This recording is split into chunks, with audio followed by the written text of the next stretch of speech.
नमस्कार, आपल्या सर्वांचे पंचनामा न्यूजमध्ये सहर्ष स्वागत आहे।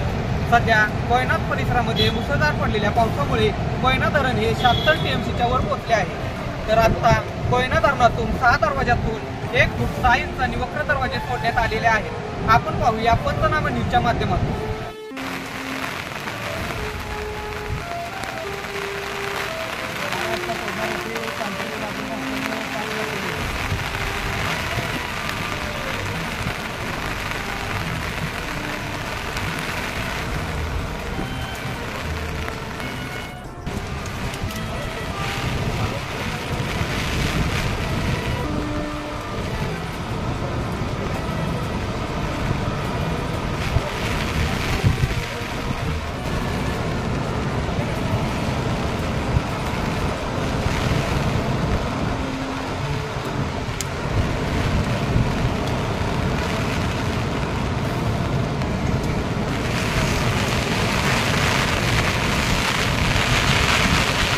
आपल्या लोकप्रिय पंचनामा न्यूज चॅनेलला लाईक करा, सबस्क्राईब करा आणि शेअर करा।